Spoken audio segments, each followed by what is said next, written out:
बिस्मिल्लाहिर्रहमानिर्रहीम। अस्सलाम वालेकुम। आप देख रहे हैं program news today with Tanzeela Mazhar. Program में आपको खुशामदीद कहते हैं। सियासी जमातें अपनी इंतखाबी मुहिम का आगाज़ कर चुकी हैं, अपने अपने प्रोग्राम्स लेकर अवाम के सामने पेश हो रही हैं। पाकिस्तान पीपल्स पार्टी के चेयरमैन बिलावल भुट्टो ज़रदारी का कहना है कि बुज़ुर्ग सियासतदानों को कई बार आजमाया जा चुका है और उनको एक मौका मिलना चाहिए। इसी तरीके से अगर हम सियासी जोड़ तोड़ की बात करें, इत्तेहाद बन रहे हैं, इत्तेहाद टूट भी रहे हैं। बलूचिस्तान से एक बहुत बड़ी तादाद में इलेक्टेबल्स जो मुंतखब हो सकते हैं, जिनके मजबूत हल्के हैं, वो अपने हल्कों के मजबूत उम्मीदवार हैं, वो नून लीग में शामिल हो चुके हैं। यानी कि इस वक्त अगर इलेक्टेबल्स को देखें तो पाकिस्तान मुस्लिम लीग नवाज़ बलूचिस्तान की सबसे बड़ी सियासी जमात बन चुकी है इंतखाबात से कबल ही। तो ये भी एक बहुत अहम पेशरफ्त है। पाकिस्तान में बहुत सारे मसाइल हैं इस वक्त। एक तरफ मुआशी महाज है, दूसरी जानब सियासी अदम इस्तेहकाम ने काफ़ी अरसे से मुल्क के तमाम मामलात को यरगुमाल बनाया हुआ था। इन तमाम बहरानों को देखते हुए बार बार कुछ ऐसे आइडियाज़ सामने आते हैं कि मुल्क में टेक्नोक्रेट्स की गवर्नमेंट होनी चाहिए, अबूरी हुकूमत होनी चाहिए, एक लंबी हुकूमत, निगरान हुकूमत को बना देना चाहिए, सदारती निज़ाम होना चाहिए। लेकिन एक और मुनफरिद फार्मूला एक सीनियर सियासतदान मोहम्मद अली दुरानी साहब, जो कि साबिक वफाकी वज़ीर हैं, उन्होंने भी पेश किया। आज के प्रोग्राम में उनके फार्मूला को देखेंगे, उसका जायज़ा लेंगे और उनसे पूछेंगे कि एक मुंतखब नेशनल यूनिटी गवर्नमेंट से मुराद क्या होगी और उसके उन्होंने जो पेश किए हैं नुकात, उन नुकात को पाकिस्तान के जो बाकी सियासी लोग हैं वो कैसे कबूल करेंगे, अभी तक उनका राब्ता किससे हुआ है और कौन सी सियासी जमातें वो समझते हैं कि उनके इस फार्मूला पर रजामंदी जाहिर कर सकती हैं। दूसरी जानिब जो एक और बहुत ही अहम डेवलपमेंट है वो मिलिट्री कोर्ट्स में सिविलियन के ट्रायल के हवाले से है। निगरान हुकूमत ने भी अपील दायर कर दी, इंट्रा कोर्ट अपील। और इसी तरह से अगर बात की जाए जो सूबाई हुकूमतें हैं वो भी इसमें फ़रीक बन गई हैं। तमाम जो सूबे हैं वहाँ से भी अपीलें सुप्रीम कोर्ट में आ चुकी हैं। शोधा फोरम बलूचिस्तान से भी एक अपील जो है वो सिविलियन कोर्ट्स का जो मामला था जिस पे 5 रुकनी बेंच ने इसको कलअदम करार दिया था फौजी अदालतों में सिविलियन के ट्रायल्स को, उसके ख़िलाफ़ ये तमाम अपीलें अब आ गई हैं। और इन अपीलों में जो इस्तदा की गई है वो ये भी की गई है जनाब कि जब तक इस अपील पे फ़ैसला नहीं होता तब तक जो 5 रुकनी बेंच का फ़ैसला है उसको उसके ऊपर हुक्म इम्तना दिया जाए अदालत की जानिब से। तो आज के प्रोग्राम में कुछ उसका हवाल भी आपके सामने रखेंगे। और फिर एक और बहुत ही अहम मुलाकात आज हुई है उलमाए कराम की। तमाम मकातबे फ़िक्र से ताल्लुक़ रखने वाले मशाइख और उलमाए कराम मिले हैं army chief general Asim Munir साहब से।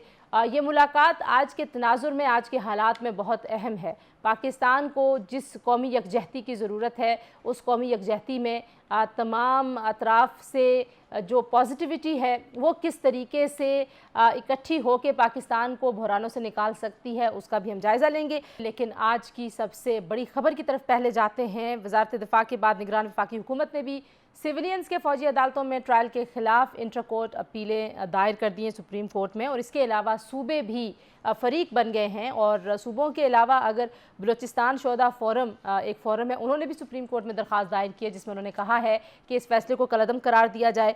वफाकी हुकूमत ने यह भी कहा है कि जो 5 रुकनी बेंच है ये अपील पर फैसला होने तक उनके फ़ैसले के ऊपर स्टे ऑर्डर यानी कि हुक्म इम्तना दिया जाए। और साथ में ये भी कहा है कि जो मिलिट्री कोर्ट्स केस में बनाया गया जो बेंच था वो प्रैक्टिस एंड प्रोसीजर के तहत नहीं था, ना तो उस बेंच का क़याम कानूनी था, लिहाजा उसका जो फ़ैसला है वो गैर मौसर है। जहांगीर जदून साहब सीनियर कानूनदान हमारे साथ मौजूद हैं। जदून साहब, सबसे पहले तो ये बताइए कि 5 रुकनी लार्जर बेंच ने ये फ़ैसला किया था, आप इन इंट्रा कोर्ट अपील्स को किस तरह से देखते हैं जिसमें सूबाई हुकूमतें भी फ़रीक है, वफाकी हुकूमत भी फ़रीक है? देखें, प्रैक्टिस एंड प्रोसीजर एक्ट को जब सुप्रीम कोर्ट ने वैलिडेट कर दिया कि ये लॉ जो है पार्लियामेंट ने बनाया है और sovereignty of the parliament, supremacy of the parliament उन्होंने मानी है, तो उसके बाद अब जितनी भी 184(3) के तहत पिटीशनें आएंगी सुप्रीम कोर्ट में तो डेफिनेटली उनकी जो अपील होगी, जिसको हम आम ज़बान में इंट्रा कोर्ट अपील कहते हैं, तो उसमें अब जो कोई भी जो एग्रीव्ड पर्सन है वो अपील कर सकता है। तो वो ऑब्वियसली जिस बेंच ने वो पहला केस सुना है वो दोबारा तो अपील में वो जज नहीं बैठ सकते। तो एपेलेट जो बेंच होगा वो एक डिफरेंट बेंच होगा। अब अगर जो आदमी एग्रीव्ड है, फेडरल और गवर्नमेंट है या उसमें जो number of members of the bench है वो भी तब्दील होगा, तादाद भी जजेस की ज़्यादा होगी? डेफिनेटली जी जी, ज़्यादा से ज़्यादा होंगे। अभी ये 5 है तो हो सकता है 7 रुकनी बेंच बन जाए या 9 रुकनी बन जाए। ऑब्वियसली उनसे ज़्यादा जज होंगे तो उनकी जो जजमेंट है उसको چاہے کنفرم کرتے ہیں چاہے سیٹیسفائڈ کرتے ہیں، جو بھی کرتے ہیں اس کے پاس پاور ہوتی ہیں، اپیلیٹ جو کورٹ ہوتی ہے یا یہ جو اپیلیٹ بینچ جو. اعتراض حکومت اٹھا رہی ہے کہ جو 5 رکنی بینچ کا قیام تھا وہ قانون کے مطابق نہیں تھا، اس پہ آپ کی قانونی رائے کیا ہے؟ میرے خیال میں اس طرح ہے کہ جب یہ پہلے بینچ بنا تھا تو وہ 6 رکنی بینچ تھا، عمر تا بندیال صاحب بھی اس میں شامل تھے. تو جب وہ ریٹائر ہو گئے تو ظاہر ہے بینچ ٹوٹ گیا ہے. تو ابھی جو بینچ بنا ہے یہ ٹھیک ایکٹ کے مطابق ہی میرے خیال میں بنا ہے. اس میں اگر وہی بینچ کنٹینیو کرتا تو تو علیحدہ بات تھی، لیکن ابھی جو یہ بینچ ہے ریکنسٹیٹیوٹ کیا ہے اپنے جو سٹنگ چیف جسٹس ہے انہوں نے، تو وہ بینچ تو ظاہر ہے آبویسلی ان کی ریٹائرمنٹ کے بعد ٹوٹ گیا تھا. حالانکہ یہ 5 ممبر جو تھے میرے خیال میں یہ وہی تھے جو کیس سن رہے تھے. تو بینچ کی کانسٹیٹیوشن کا میرے خیال میں اتنا ویلڈ پوائنٹ نہیں ہوگا. ادروائز کوئی اگر پوائنٹ ان کے ہیں اپیل کے اندر تو وہ آبویسلی اپیل جب لگے گی لارجر بینچ بیٹھے گا تو ان کے پوائنٹ کنسیڈر کیے جائیں گے. بالکل ٹھیک ہے. تھینک یو جہانگیر جدون صاحب، آپ نے ہمیں وقت دیا جی. بہت ہی اہم معاملہ ہے ملٹری کورٹس کے حوالے سے. جو سویلین کا ٹرائل ہے اس میں حکومت کا یہ بھی موقف ہے کہ یہ صرف 9 مئی کے واقعات میں جو ملوث افراد ہیں ان کے لیے خصوصی طور پر عدالتیں قائم نہیں کی گئیں. یہ عدالتیں پہلے سے کام کر رہی تھیں اور تمام تر کیسز جس میں فوجی تنصیبات کو نقصان پہنچانے والے افراد ملوث ہو سکتے ہیں ان کے کیسز نے ان عدالتوں میں جانا ہے. اور اس سے جو وزارت دفاع کا موقف ہے ان کی اپیل میں ان کا خیال ہے کہ ملک کو اور ملکی مفاد کو ناقابل تلافی نقصان ہوگا. اور جو یہ اپیل کیونکہ اب دائر ہو گئی ہے تو سٹے آرڈر کی بھی استدعا کی گئی ہے کہ جب تک اپیل کا فیصلہ نہیں ہوتا تو سٹے آرڈر بھی دے دیا جائے. تو جو لیگل طریقہ کار ہوتا ہے اس میں ہو سکتا ہے کہ یہ جو سٹے آرڈر ہے اس فیصلے پہ شاید وہ حکومت کو اور باقی فریقین کو مل جائے. بڑھیں گے پروگرام میں آگے اور بات کریں گے پاکستان میں قومی حکومتیں، ٹیکنوکریٹس کی حکومتیں، صدارتی نظام، کئی آوازیں اٹھتی رہتی ہیں. جیسے ہی سیاسی بحران کہیں تھوڑا سا بڑھنے لگتا ہے تو اس طرح کے فارمولاز سامنے آنے لگتے ہیں. اگر یہ کہا جائے کہ پاکستان کو اس وقت منفرد نوعیت کے چیلنجز درپیش ہیں. پاکستان میں معاشی صورتحال ماضی میں بھی خراب ہوتی رہی ہے، سیاسی عدم استحکام ماضی میں بھی آتا رہا ہے، پاکستان میں آمریتیں رہی ہیں اور پاکستان میں جمہوریت اس طرح سے ڈیلیور نہیں کر پائی جیسے ایک مضبوط اور فعال جمہوریت کو ڈیلیور کرنا چاہیے. پاکستان میں کئی بار ایسی بات ہوتی ہے کہ شاید ایک قومی حکومت بنا دی جائے، ایک عبوری حکومت بنا دی جائے، اس طرح کے آئیڈیاز فلوٹ کرتے رہتے ہیں. اور ایسا ہی ایک آئیڈیا محمد علی درانی صاحب نے پیش کیا جو کہ سینئر سیاستدان ہیں، سابق وفاقی وزیر ہیں. درانی صاحب بہت شکریہ آپ نے ہمیں جوائن کیا. پاکستان میں کئی بار قومی حکومت بنانے کی بات ہوتی رہی ہے اور بہت سارے لوگ اس کو ایک کانسپریسی سمجھتے ہیں اور سمجھتے ہیں کہ یہ جمہوریت کے منافی کوئی خیال ہے. آپ بات کر رہے ہیں نیشنل یونٹی گورنمنٹ کی، تو یہ آئیڈیا کیوں آپ کو لگتا ہے کہ یہ وقت کی ضرورت ہے اور یہ کس کا آئیڈیا ہے بنیادی طور پر؟ یہ واقعی آپ کا آئیڈیا ہے یا یہ کہیں اور سے آیا ہے؟ بسم اللہ الرحمن الرحیم. بڑا اسپیسیفک اچھا ہوا آپ نے کویسچن کر دیا. دیکھیں پہلی بات تو یہ ہے کہ پاکستان میں جب بھی کسی نیشنل گورنمنٹ کی یا ٹیکنوکریٹس کی گورنمنٹ کی یا ایک ایسی گورنمنٹ کی بات ہوتی ہے وہ ہمیشہ سے منتخب نہیں بلکہ وہ سلیکٹڈ لوگوں پہ مشتمل حکومت کی بات ہوتی ہے. یہ پاکستان کی تاریخ میں پہلی مرتبہ میں نے یہ سجیشن دی ہے کہ اس وقت ہماری ضرورت کوئی سلیکٹڈ گورنمنٹ نہیں ہے بلکہ جو اب الیکشنز ہو رہے ہیں اس کے نتیجے میں منتخب ہونے والے ممبران پر یا اسمبلی پر مشتمل ایک نیشنل گورنمنٹ کی ضرورت ہے. اچھا، میں دوبارہ جس کو جتنا مینڈیٹ ملے آپ سمجھتے ہیں کہ اس کے حساب سے وہ ذمہ داری لے لے، لیکن ذمہ داری سب کی ہونی چاہیے. ذمہ داری سب کی ہونی چاہیے اور اسمبلی کی منتخب اسمبلی کی ہونی چاہیے. اور یہ کہاں سے آیا آئیڈیا وہ بھی میں آپ بتا دوں. دیکھیں اس سے پہلے دنیا میں 20 ایسے جمہوری ممالک ہیں جن کے اندر ایسے تجربات کیے گئے ہیں، لیکن 3 بہت پرومیننٹ تجربات میں آپ کو بتاتا ہوں چونکہ وہاں پہ پارلیمنٹری سسٹم ہے. برطانیہ مدر آف پارلیمنٹری سسٹم جو ہے برطانیہ ہے. برطانیہ میں سیکنڈ ورلڈ وار کے موقع پر 5 سال کے لیے نیشنل یونٹی گورنمنٹ بنائی گئی جس کو چرچل صاحب نے خود ہیڈ کیا اور اس میں کنزرویٹو، لبرل तमाम पार्टीज जो थी वो उसके अंदर पार्टिसिपेट कर रही थी और उन्होंने एक 15 मेंबर्स की पार्लियामेंट भी बनाई जिसने के सारे सिस्टम को चलाया और मुल्क को इस मुश्किल से निकाला। इसी तरह 1994 में नेल्सन मंडेला, जिनका नाम हमारे सारे लीडर बड़े शौक से लेते हैं, जी। लेकिन उनका जो तरीका कार था कि क्राइसिस में आए हुए मुल्क को उन्होंने नेशनल गवर्नमेंट के जरिए, जिसमें उनकी गवर्नमेंट और जो नस्ल परस्त थे उनकी पार्टियां दोनों ने शामिल होकर एक हुकूमत फॉर्म की। उन्होंने 30 मेंबर्स की, 25 to 30 मेंबर्स की एक वो बनाई, कैबिनेट बनाई और जो सबसे बड़ी पार्टी थी उसके हेड जो थे प्राइम मिनिस्टर बने और वो इसी तरह से उसको लेके चले। जिन जिन लोगों की दुरानी साहब आप बात कर रहे हैं, ज़ाहिर है वहाँ पे एक तो बहरान और तरह के थे, कुछ जगहों पर तो जंग के बाद के मामलात थे, वहाँ पे रियलाइजेशन भी शायद और सतह पे थी। पाकिस्तान में जिस तरह का सियासी तदब्बुर देखने को मिलता है, आपको लगता है कि ये रियलाइजेशन है पाकिस्तान के सियासतदानों में, सियासी जमातों में, जिसकी बात आप कर रहे हैं? ज़ाहिर है ये एक बहुत एक मुनफरिद तरह का फार्मूला है जिसके लिए हाँ, उनको बहुत सारे अपने इंटरेस्ट को, अपने सियासी मफादात को पीछे रखना पड़ेगा।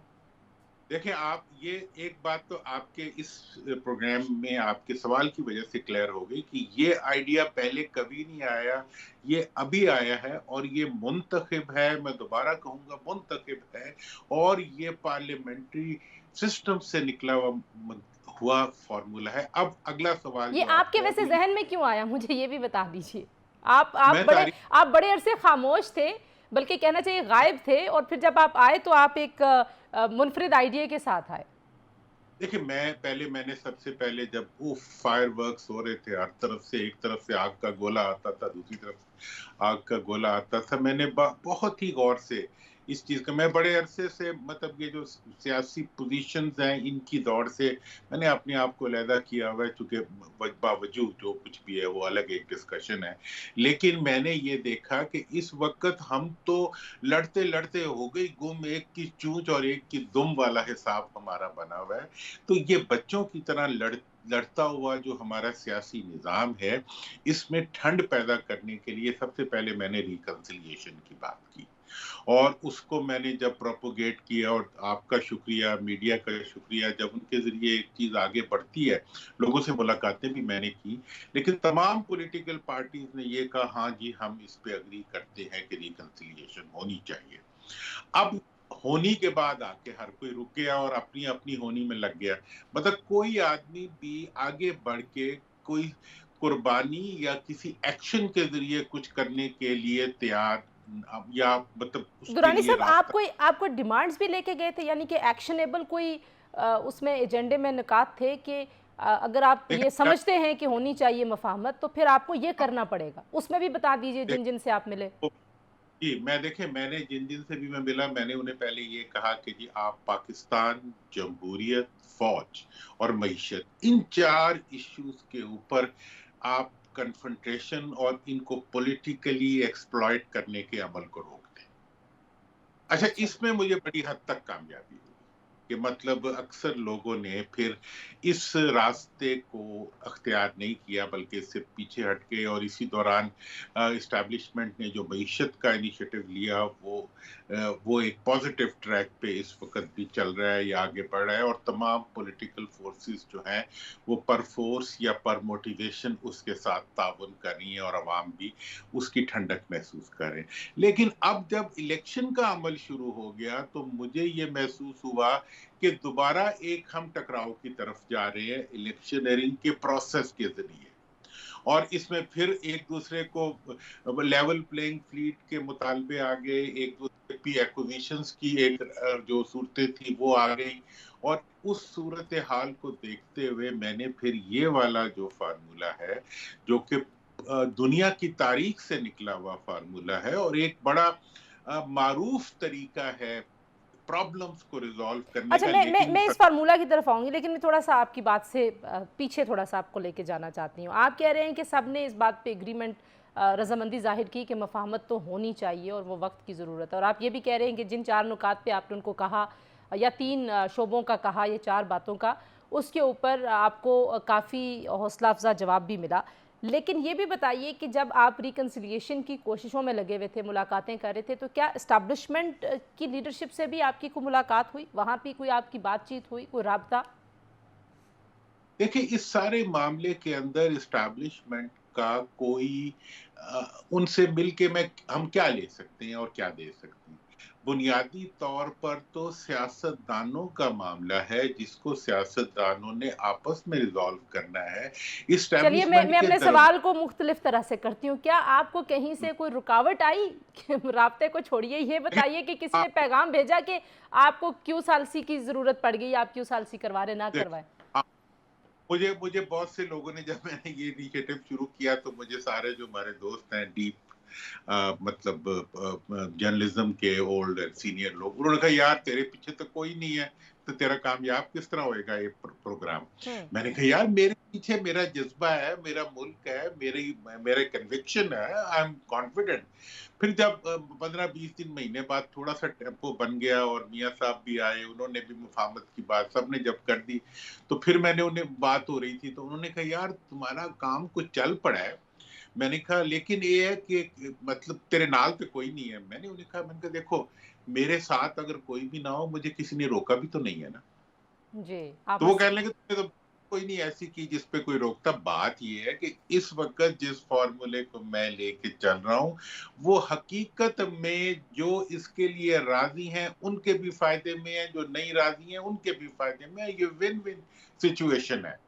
اگر آپ اس وقت نیشنل یونٹی گورنمنٹ الیکٹڈ بنا لیتے ہیں تو آپ یہ اندازہ کریں کہ جو سب سے بڑی پارٹی ہوگی اس کو مین پوزیشن مل جائے گی ود دا پروویزو کہ باقی پارٹیاں ان کے ساتھ تعاون کریں گی. What else a politician can think of, dream of. ٹھیک ہے. کہ اچھا جی آپ کو اس میں جو آپ کا پلان ہے اس میں ایک جو پوائنٹ ہے اس کے اوپر میں آپ سے سمجھنا چاہتی ہوں. آپ نے کہا کہ جو آئینی پروویژنز ہیں ایک فعال اپوزیشن کی وہ غیر فعال رہیں گی. میں ذرا اسی نقطے پہ بریک لے لیتی ہوں. سوال آپ کے لیے یہی ہے کہ پاکستان کے جمہوری نظام میں ایک فعال اپوزیشن کی بہت زیادہ ضرورت ہے اور آپ کو وجوہات پتہ ہیں، آپ سسٹم کا حصہ رہے ہیں، بہت عرصے سے آپ اس نظام کے اندر ہیں تو آپ کو پتہ ہے. ہم اس کو کور کرتے ہیں اس لیے ہمیں پتہ ہے کہ کیوں اپوزیشن کی ضرورت ہے. بریک کے بعد اس پہ بات کرتے ہیں. جی درانی صاحب ہمارے ساتھ موجود ہیں. Stay tuned.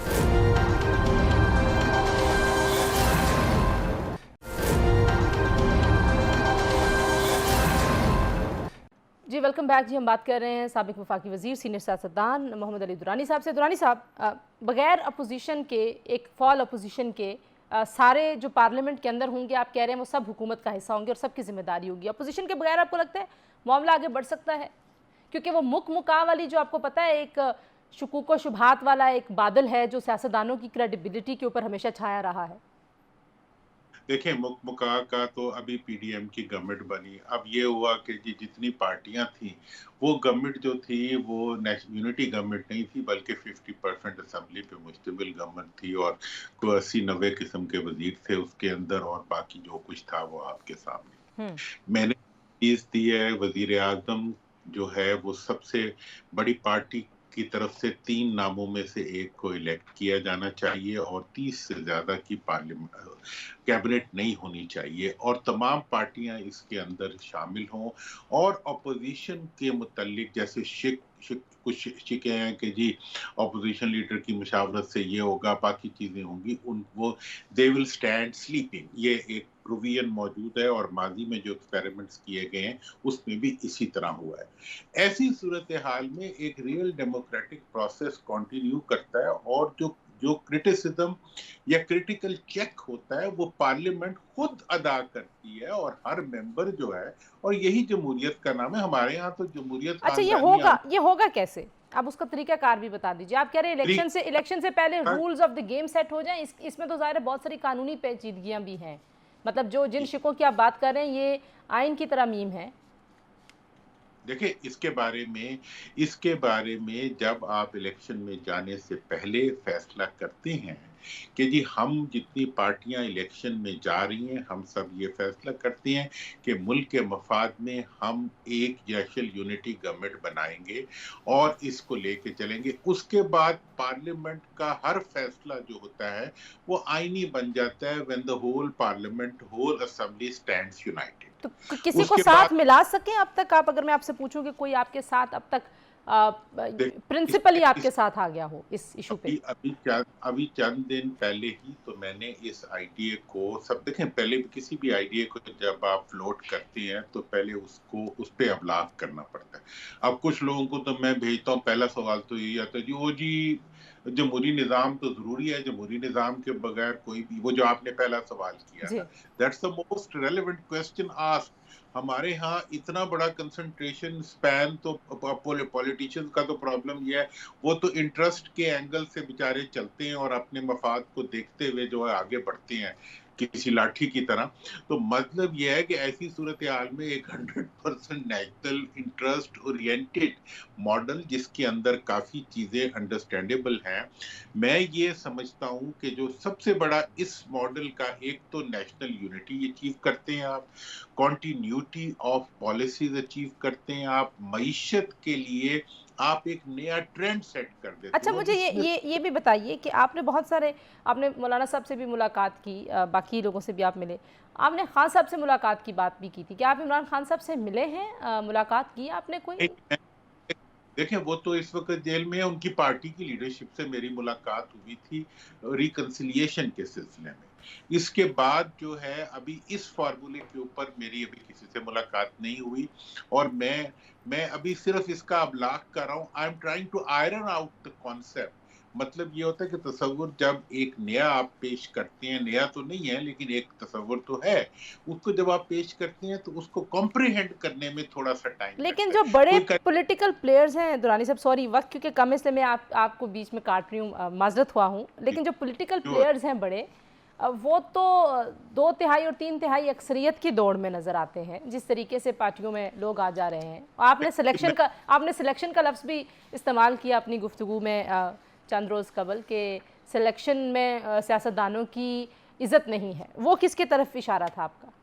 جی، میں نے تو پہلے ہی کہہ دیا تھا، میں صاف بات بھی کر دیتا ہوں. جب میاں صاحب یہاں آئے تھے، انہوں نے بڑی اچھی طرح جب جلسہ مینار پاکستان پہ کیا، ایک طرف تو انہوں نے مفاہمت کی بات کی، وہ بہت اپریشیٹ ہوئی. لیکن اس کے بعد جو ایک پروٹوکول بنا، وہ ایسے لگ رہا تھا جیسے مطلب الیکٹڈ پرائم منسٹر آ گیا. کوئی الیکٹورل پروسیس میں جانے والا پارٹی نہیں آئی، بلکہ الیکٹڈ پارٹی آ گئی.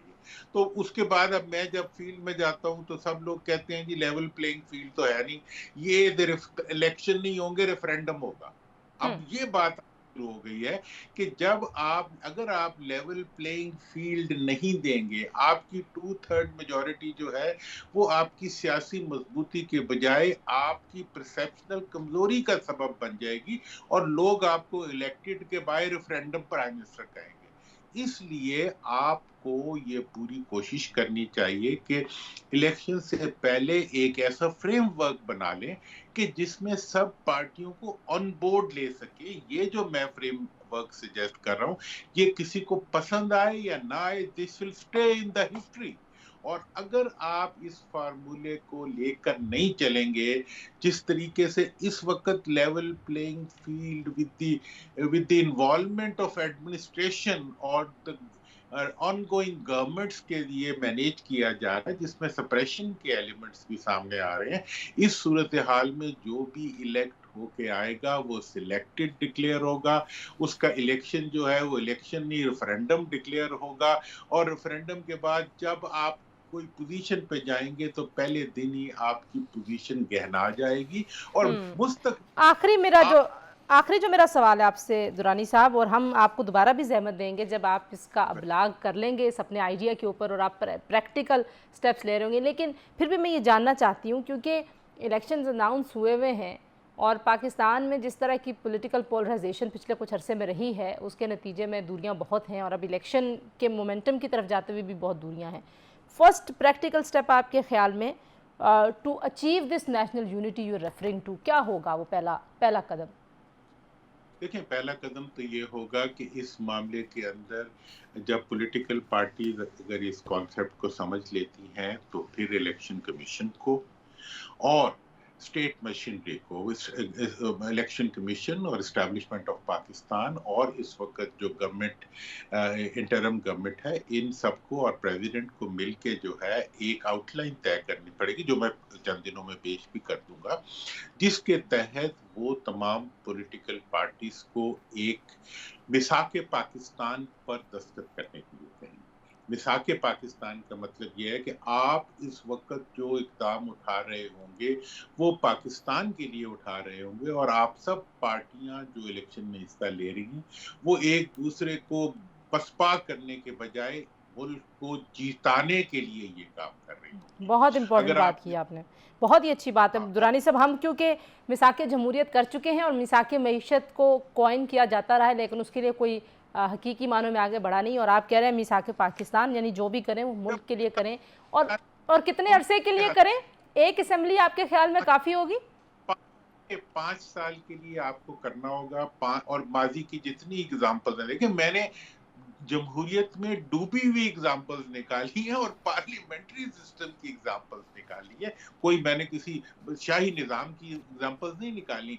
जब आप मिसाक पाकिस्तान के साथ आगे बढ़ेंगे तो जमहूरियत भी मुस्तहकम हो जाएगी, मईशत भी मुस्तहकम हो जाएगी, और इदारों के दरमियान ताल्लुकात जो हैं वो भी बहाल हो जाएंगे, और हर कोई अपने अपने ग्रुप में आ जाएगा। नाउ वी वांट इस इंस्टीट्यूशंस इन पाकिस्तान। अब इदारा जाती डेवलपमेंट के लिए पार्लियामेंट को एक इदारे के तौर पे अगर आपने चलाना है तो फिर आपको उसके अंदर बॉक्सिंग के बजाय आपको थिंकिंग इंड्यूस करनी पड़ेगी, प्लानिंग इंड्यूस करनी पड़ेगी, और आपको you have to work for the country. बिल्कुल ठीक, जो सब बिल्कुल इसके लिए एक जज्बे की जरूरत है, कन्विक्शन की जरूरत है, और जात से ऊपर बढ़ते हुए और बच्चों की सियासत से ऊपर बढ़ते हुए मुल्क के बच्चों के लिए कुछ करने की जरूरत है। और आखिरी बात कह दूं, इसका सबसे इम्पोर्टेंट जो एक और नुक्ता है वो ये है कि 6 महीने के अंदर यही असेंबली जो है ये मुल्क के अंदर पूरे चारों के अंदर बल्दियाती इंतखाबात के इंतखाबात को 5 साल की मुद्दत के लिए यकीनी बनाए, और आइंदा इलेक्शंस में सूबाई, कौमी और बल्दियाती इंतखाबात एक ही मुद्दत के लिए इकट्ठे हों। ये वो वाहिद जमहूरी मुल्क है जिसमें अवाम जमहूरियत का हिस्सा नहीं है। बहुत शुक्रिया दुरानी साहब, आपका जो मॉडल है वो बहुत आइडियलिस्टिक है। I must say as a student of journalism and politics के पाकिस्तान के जो मसाइल हैं शायद हमें out of the box solutions की ज़रूरत तो है, लेकिन अब देखते हैं कि आप कैसे कन्विंस करते हैं जो बड़े पावर ब्रोकर्स हैं आपकी अपनी कम्युनिटी के। सबसे ज़्यादा बड़ा चैलेंज तो आपके सामने यही है, बट गुड लक। बहुत शुक्रिया, आपने वक्त दिया, इंशाल्लाह आपको दोबारा भी ज़हमत देंगे जी। प्रोग्राम में शामिल करते हैं एक ब्रेक के बाद वापस आएंगे, गुफ्तगू को यहीं से जोड़ेंगे, हमारे साथ रहिए।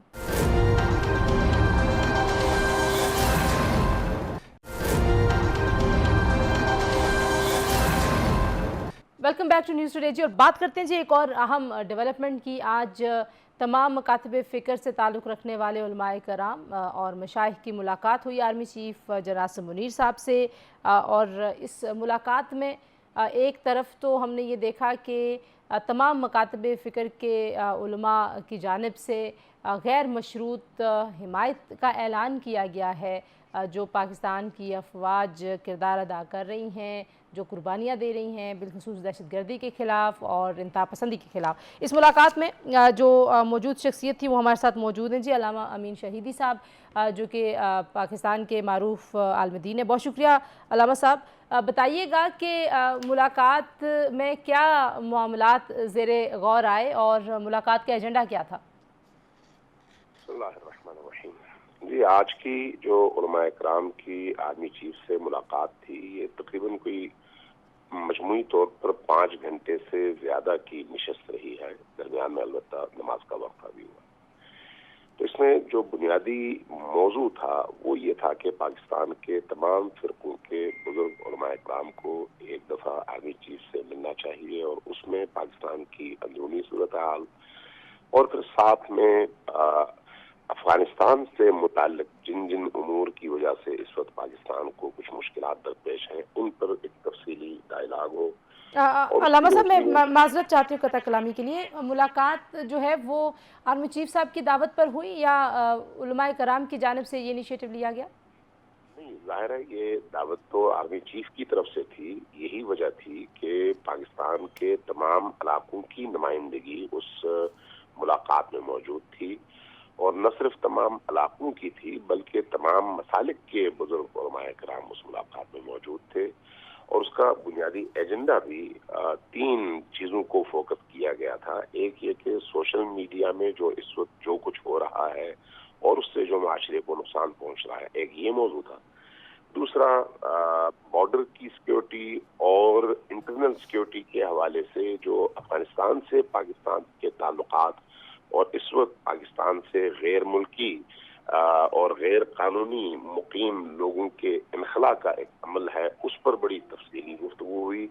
और तीसरा ये कि फिर इस सूरत हाल में कौम को यकजा करने के हवाले से और कौम के जहनों में मौजूद खलफशार को दूर करने के हवाले से उलमाए किराम के किरदार पर बात हुई। तो ये 3 ऐसे मौज़ूआत थे। तो अल्लामा साहब, अगर मैं 1 बाय 1 सबका पूछ लूँ, अगर सबसे पहले जो अफ़गान गैर कानूनी यहाँ पे मकीन हैं, उनके हवाले से क्या राय थी उलमाए किराम की और क्या कहना था आर्मी चीफ साहब का?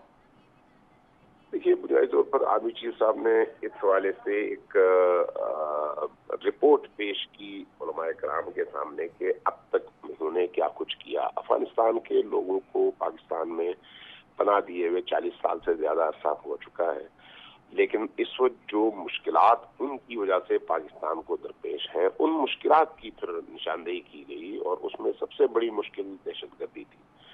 तो उसमें आर्मी चीफ ने ये बात भी कही कि अब तक की दहशतगर्दी में 60% से ज्यादा जो दहशतगर्द थे उनका ताल्लुक अफगानिस्तान से था।